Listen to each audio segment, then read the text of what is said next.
Hello friends, చిన్ననాటి కథలకు స్వాగతం. ఇక ఈ రోజు కథ ఏమిటో చూడండి.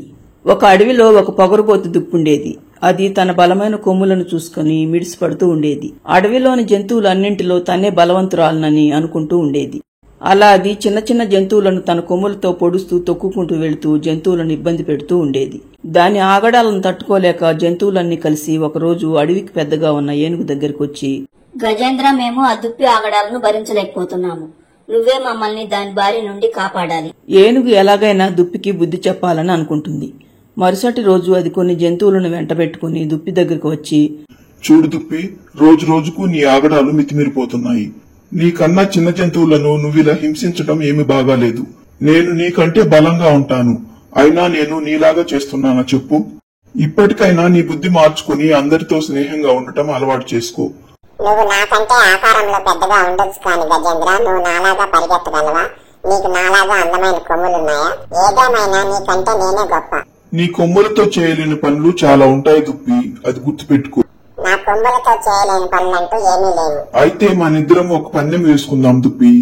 అందులో నువ్వు గెలిస్తే మేమందరం ఇక నుండి నువ్వు చెప్పినట్టు నడుచుకుంటాము. మరి నువ్వు గనుక ఓడిపోతే చేసిన తప్పులన్నీ ఒప్పుకొని అందరికీ క్షమాపణ చెప్పి ఇక నుండి మేం చెప్పినట్లు వినాలి. సరేనా అంటుంది ఏనుగు. సరేనని ఒప్పుకుంటుంది దుప్పి. మరుసటి రోజు ఏనుగు దుప్పి మరికొన్ని జంతువులతో కలిసి ఒక కొండ దగ్గరకు వచ్చి, చూడు దుప్పి, నువ్వు నీ కొమ్ములు ఎంతో బలమైనవని నమ్ముతున్నావు కదా. నువ్వు అనుకున్నదే నిజమైతే నువ్వు నీ కొమ్ములతో ఈ కొండను ఢీకొట్టి పగలగొట్టు చూద్దాం. లేదా ఓటమిని ఒప్పుకుని నేను చెప్పినట్లు చెయ్యి. ఏనుగు అలా సవాలు విసిరేసరికి దుప్పికి ఎక్కడలేని పౌరుషం వస్తుంది. ఓస్, అంతే కదా, ఈ కొండను నా కొమ్ములతో చాలా తేలిగ్గా పగలగొడతాను చూడు అంటూ కొండను ఢీకొట్టడం మొదలు పెడుతుంది దుప్పి. దుప్పి ఢీకొట్టడంతో కొండ పొడిగా రాలటం మొదలు పెడుతుంది.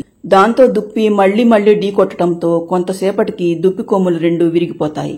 దాంతో రెండు కొమ్ములు విరిగిపోయి బోడగా తయారవుతుంది దుప్పి. అలా తన కొమ్ములను చూసి అహంకారంతో విర్రవీగిన దుప్పి అవి లేకపోవటంతో ఇక చేసేదేమీ లేక ఓటమిని ఒప్పుకుని ఏనుగు ముందల తల వంచుతుంది దుప్పి. చూసావా దుప్పి, ఇన్ని రోజులు నీ కొమ్ములను చూసుకుని మురిసిపోయావు. అహంకారంతో కొండనే ఢీకొట్టాలని అనుకున్నావు. ఇప్పుడు కొమ్ములు లేని నిన్ను ఎవరూ లెక్క చేయరు. ఇన్ని రోజులు నువ్వు చేసిన తప్పులకు ఇదే నీకు సరైన శిక్ష, అనుభవించు అని ఏనుగు అనేసరికి, నన్ను క్షమించు గజేంద్ర, అహంకారంతో కళ్ళు మూసుకుపోయిన నాకు సరైన గుణపాఠం చెప్పావు. నాకు బాగా బుద్ధొచ్చింది. ఇక నుండి అందరితో స్నేహంగా ఉంటాను అని దుప్పి మిగతా జంతువులన్నిటికీ క్షమాపణ చెప్పి అప్పటి నుండి అందరితో కలిసిమెలిసి స్నేహంగా ఉంటుంది. చూశారుగా ఫ్రెండ్స్, ఈ కథలోని నీతి ఏమిటంటే ఏదైనా పెరుగుట విరుగుట కొరకే. ఫ్రెండ్స్, ఈ స్టోరీ నచ్చితే లైక్ చేయండి, మన ఛానల్ను సబ్స్క్రైబ్ చేసుకోండి. Thanks for watching this video.